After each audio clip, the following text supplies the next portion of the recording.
Ladies and gentlemen, put your hands together for a great competition here at the 2013 Lipton Bowling's U.S. Open.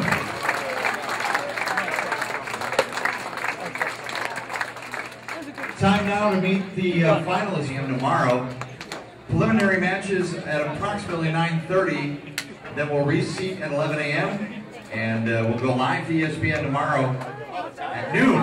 Let's meet the finalists for Lipton Bowling's U.S. Open first. Making her first professional telecast from Stony Point, New York, Danielle McEwen. Her opponent in the opening match from Chicago, Illinois, made a spirited run during match play to occupy the number 3rd position. Deandra Asbeady.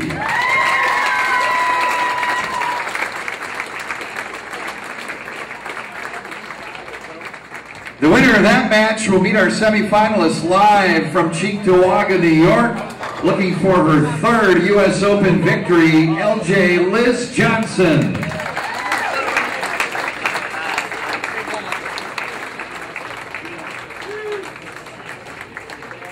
The survivor of the stepladder will meet the defending champion, looking for her 4th U.S. Open victory, the defending champion from Union, New Jersey, Kelly Kulick.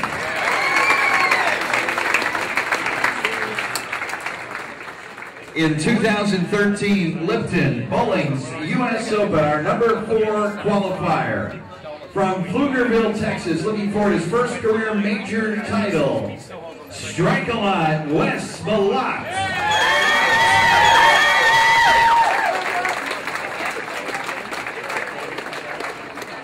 His opponent in the opening match will be making his professional national television debut out of Yakima, Washington, Marshall Kent.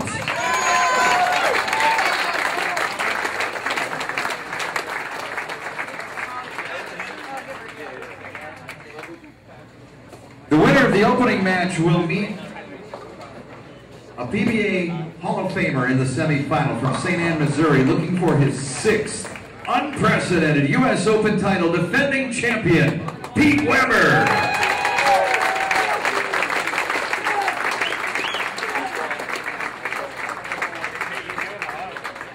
The survivor of the stepladder will face the Thunder from Down Under, a historic performance at Lipton Bowling's U.S. Open through qualifying and through match play. The tournament leader from Orange, New South Wales, Australia, Jason Belmonte.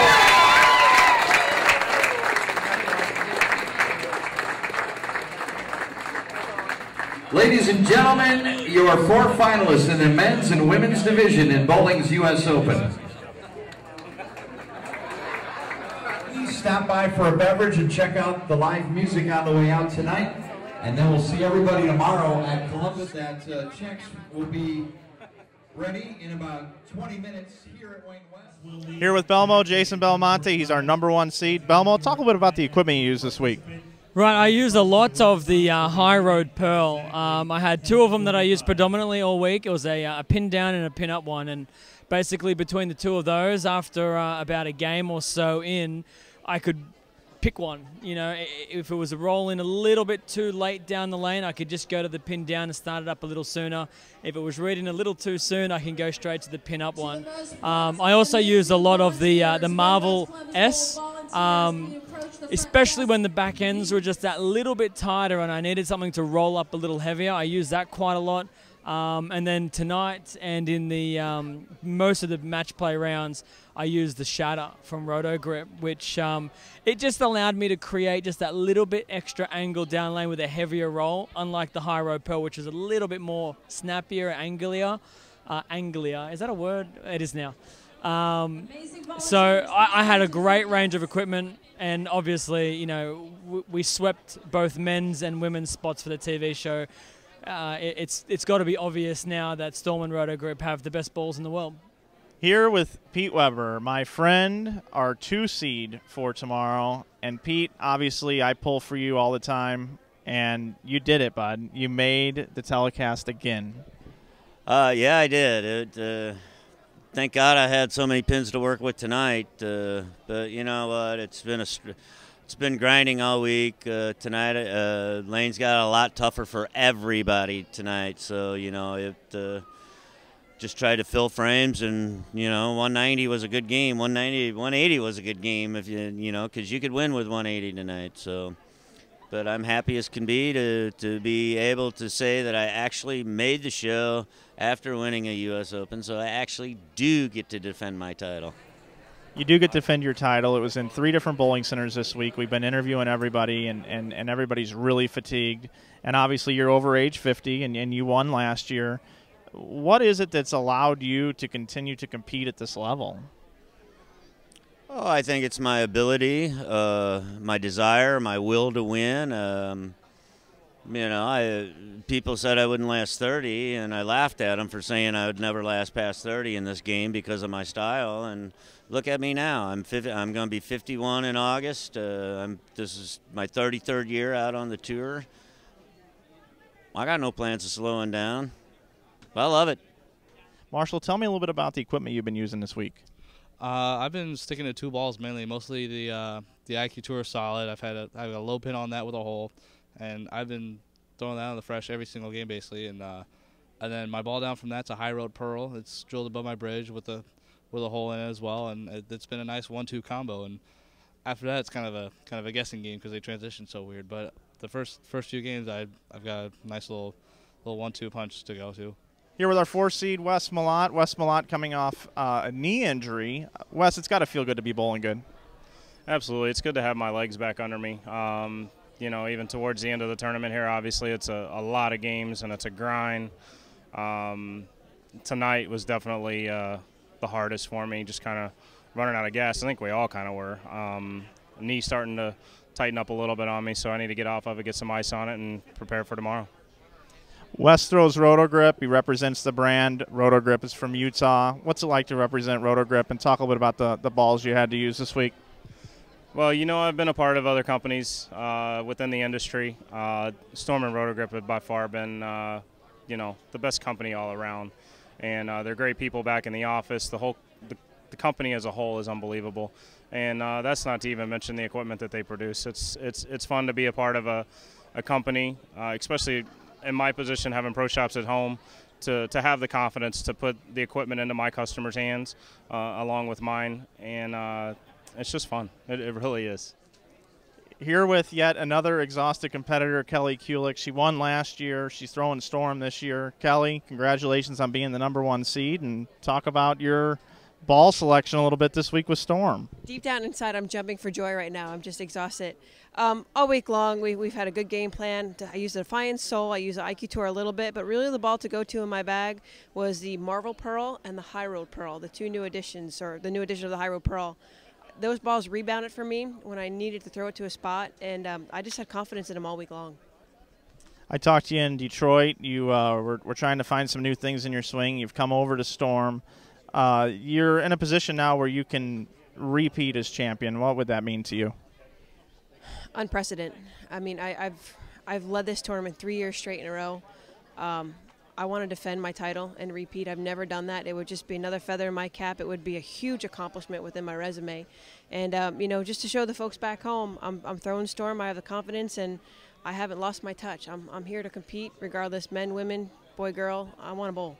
Here with our 2-seed, Liz Johnson. Liz, what a grueling week, but out of all the people that I've interviewed, I think you might have the most energy left. Talk about your workout regimen. I don't know. I'm pretty tired, but I've spent the time I've been able to spend at home. I try to go to the gym almost every day that I am home. I spend a good almost hour of cardio, and then do a little bit of weights and back stuff. But it really, I've noticed a difference. The tournaments that I do bowl, I don't get as tired as often, and I feel like that's really helped me this week.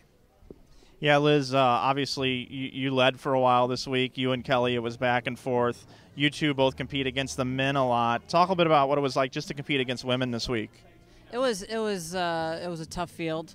The conditions were really grueling. I mean, it was a big grind. It was just the point of going out and just making the shots and having the right ball reaction and filling the frames, and just having that reaction and just trying, if you have a bad game, just try to, get back from that. And fortunately, I didn't have too many really bad games. I was able, my bad games were some 180s, maybe a couple 170s, but I missed a 10-pin earlier today, and over 40 games, that was my first 10-pin all week. So I was proud that I was filling my frames and making those spares, because on these conditions, that's what you had to do, is some of the simple things. Here with our 3 seed, Deandra Asbeatty. She found herself in 22nd place here this week, and she believed in bowling, as she's got a new hashtag, Believe in Bowling. Deandra, congratulations. Talk a little bit about your march to 3rd place. It was definitely a grind, and every single day I came in, I thought slow and steady. Slow and steady wins the race, and the moment you start trying to throw 240, you're going to shoot 160. So I really focused on staying within myself and really staying present. I was really good at not looking ahead and not looking back, but really, and today I did that very well. Every time I went up there, I said to myself, stay down and stay here. And I really feel like that made all the difference in the world. And I had a really bad block the other night. I mean, it was devastating. I was heartbroken and almost missed the cut. And, Jason Belmonte gave me some really great advice in his attempt to cheer me up a little bit, which there was no cheering up that night.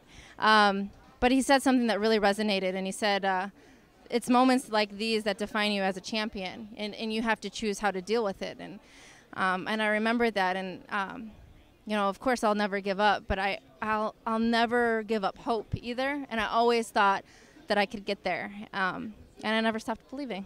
Isn't that a song? Here with Danielle McEwen. She's our 4th qualifier for the ESPN telecast tomorrow. Danielle, awesome first show. Congratulations. Thank you. I'm very excited.